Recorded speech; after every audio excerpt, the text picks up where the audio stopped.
The Atari Lynx, not just one, but two. Lynxes? Lynxes? Lynx-I? Atari's 1989 answer to the Nintendo Game Boy, which was launched just 2 months prior in North America. 16 bits, custom graphics chips, a real pocket powerhouse.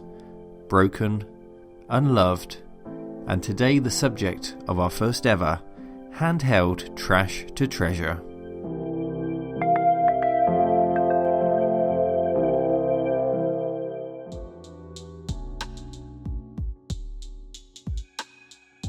Here then are my two broken Lynx consoles, sold to me as not working, and I hope to have at least one of them working by the end of this series. The word handheld is really tested here. The Lynx is a large unit measuring in at 10 inches in length.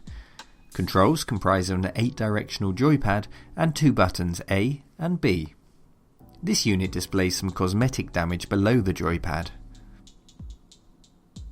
A 2-inch diameter speaker really makes use of the space available and is flanked by those A and B buttons. We have two sets of those buttons thanks to a quite unique feature on the Lynx.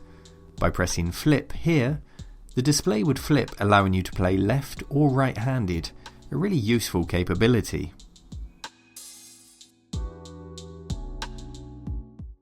Option 1 and Option 2 button usage is dependent on the game in play, and they can be held to activate flip or restart using the middle button. The top of the Lynx comprises of a volume control, a mono headphone jack, the Comlinks port, which we'll come back to, and a missing DC power jack. A very common fault was for these power jacks to break off, and indeed both units have the same fault, with a DIY repair present in these blue and white cables.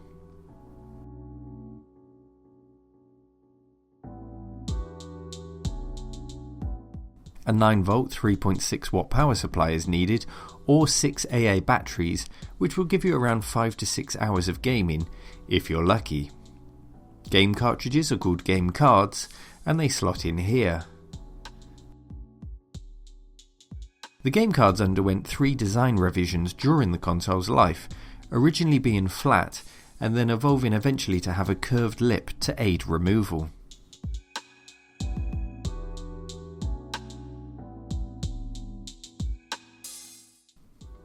Very slim game cards were easy to transport alongside the gigantic handheld, and it's on these we see a name which will crop up a lot: Epix.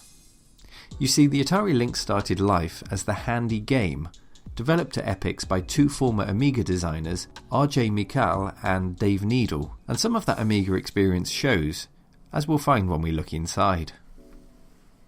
Atari partnered with Epix to provide the financial muscle needed to launch the product, but when Epix went bankrupt by the end of the first year, Atari were essentially in full control from their HQ in Sunnyvale, California, with production taking place in Taiwan.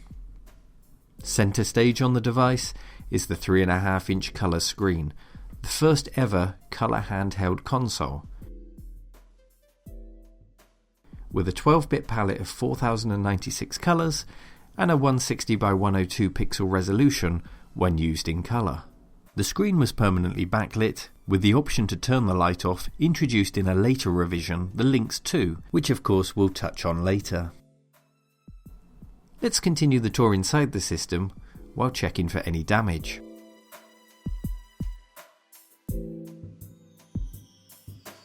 I had the good fortune to play a Lynx when it was first released. It was a staggeringly powerful machine when compared to the Nintendo Game Boy. I enjoyed Blue Lightning, an Afterburner style game, and the Puzzler Chips Challenge. While I appreciated the power and the graphics on display, the ergonomics of it in my small hands served really to affirm the Game Boy's form was far better suited and infinitely more practical. That's not to say I didn't want one, however. Two cables connect the battery pack to the system board, and the missing DC jack is slightly to the right of where those cables come in. I popped them off quickly with a touch of the soldering iron, which completed the separation of the rear of the case and allowed me to pull the whole circuit board out so we can have a look at what we've got here. So it's a single board that the entire system is contained on. On the front we have the screen, the speaker and all of the buttons. The round gold spots you see all over the board are the buttons. This is a really common method of fixing buttons to PCBs. The button comprises of two metal contacts which are not joined in the middle, and a rubber button the rear surface of which is conductive, so when pressed it completes the circuit across those two metal contacts, therefore registering a button press. Sometimes the conductivity of the back of the rubber membrane buttons is lost, a common fault also with rubber membrane keyboards on older computers, and this can be restored with repair kits which contain a paint impregnated with carbon, therefore bringing conductivity back to the button. And no doubt there are also some DIY solutions out there to achieve the same result. Sound is delivered through a 2-inch diameter speaker which is cleverly located at the opposite end of the machine to a cluster of custom chips which we'll see shortly, therefore counterweighting the device to give a nice balance in the hand. To give an idea of the scale of the speaker, here's a Sega Game Gear speaker for comparison. Sound is of course mono as there's only one speaker, but the device is perfectly capable of stereo sound. In fact, it provides 4 channels of sound and an 8-bit DAC for each channel. 4 channels at 8 bits per channel, well, the marketing people got hold of that and quoted a 32-bit audio system. A revised model Lynx, the Lynx 2, did feature stereo sound as well as a stereo headphone jack. Now then, onto the rear and the meat of the board. At the top we're missing the DC jack, so we'll need to replace that, and we have the other headphone and comlink sockets at the top. The silver unit at the centre of the board is the backlight for the screen. This was the first ever handheld to have a backlight. The comlinks, which I've mentioned a couple of times now, was a cable which allowed you to connect your Lynx up with up to 15 other Lynxes for multiplayer gaming. It was originally developed as an infrared link, but on release it was a cable link, and very few games exceeded the option for up to 8-way multiplayer. If you knew 8 other people with an Atari Lynx, well, you must have been a member of some kind of Atari Lynx cult, because I certainly never saw that many in one place. On some Atari Lynx games, you can link up 4 players. But there's only ever one winner. Atari Lynx, the portable video arcade. The right side of the board is where we see some serious action taking place. The plastic bracket is where the game card slots in, and below that we have 2 custom chips. These are named Mikey and Susie. On these chips we find further evidence of Epic's involvement in the development of the machine, and all of the important duties are shared between them. Mikey is a 16-bit custom CMOS chip running at 16 MHz. It comprises of a MOS Technologies 65C02 processor running at 4 MHz or an average of about 3.6 MHz. It's an 8-bit CPU with a 16-bit address space, hence why they could call this a 16-bit handheld computer. Mikey also handles the sound, the video DMA driver for the LCD display, system timers, the interrupt controller, the UART used for the comlinks, and half a kilobyte of bootstrap and game card loading ROM.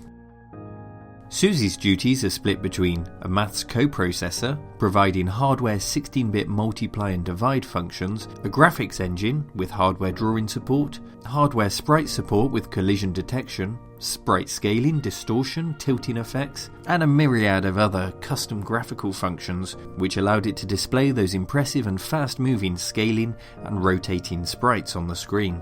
Susie also provided a blitter function. This allowed large blocks of graphical data to be moved in chunks, updating the screen with those fantastic graphics in parallel to the work Mikey was performing, for example on Game Logic. You'll remember the Epic's engineers who developed this system came from the Amiga development team, and the Amiga also had a blitter chip. In fact, it's one of the things that really set it apart from its rival, the Atari ST. And no doubt they learned a valuable lesson through the development of the Amiga and wanted to apply those lessons here. Mikey and Susie then, coupled with half a meg of RAM, make for a formidable duo in the face of its competition, the Nintendo Game Boy, and later the Sega Game Gear. The RAM was obviously complemented by the ROM on the game cards, which were typically 128 or 256K, although there were some rare exceptions which held 512K ROMs. For example, the atrocious brawler filled with digitized sprites, Atari's Pit Fighter.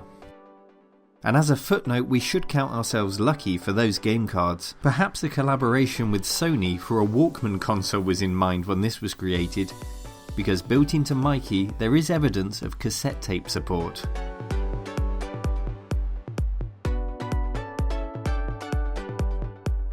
Dotted around the rest of the board are capacitors for the audio circuits, power circuits to power that backlight as well as the LCD, and a transistor I'd like to draw your attention to, which is labelled Q11. This is what's known as a MOSFET. It's effectively being used as a switch, so when you press the on button, this is what allows the chips on the Lynx to power up. And it's one of the most common causes of Lynxes to fail, and it's such a common point of failure that this is exactly where we'll start our investigations in part 2 when we attempt the repair. It's certainly a weak point on the device, but if you're on the lookout for a Lynx of your own and you see them listed on, say, eBay, described as a device that won't power on, 9 out of 10 times this will be the reason, and you can pick yourself up a bargain. Finally, a visual check of the capacitors shows no leakage or bulges, although as per my previous refurbishments, I do intend to recap the whole board to ensure that this isn't just a one-trick pony, it's a restoration with longevity that I can enjoy. In terms of modern upgrades, you can indeed upgrade the screen to a modern LCD that doesn't need the backlight, therefore has a longer battery life, and of course is clearer, refreshes more quickly without any ghosting, and gives an all-round better experience. In fact, it's so good, there's a switch to re-enable scan lines to try and give you the experience of the original screen. But more about that in a future episode. We won't commit to that until we're sure we can get this working. The last thing to do then is to put the batteries in and just show you the symptoms of where we are right now. I figure it's safe to do this having checked out the capacitors, and sure enough, with the batteries in, when we press the on button, absolutely nothing happens. Thankfully no puffs of smoke, but unfortunately no signs of life either. I performed the same checks on the other Lynx. It's exactly the same inside. A couple of capacitors do show signs that they've been replaced, and of course there's that DIY fix where they've soldered a couple of cables into where the DC jack would be so that they can connect it to some other power supply that they had. So that's what we're working with, and I hope you enjoyed the tour today, learned a little bit more about the Lynx, and like me are looking forward to hopefully getting this working again. As always, if you enjoyed the video, please like it, subscribe to my channel if you'd like to see more, and if you really enjoyed it, then visit my Patreon page and help to support future episodes. Thanks for watching, Cave Dwellers. Take care.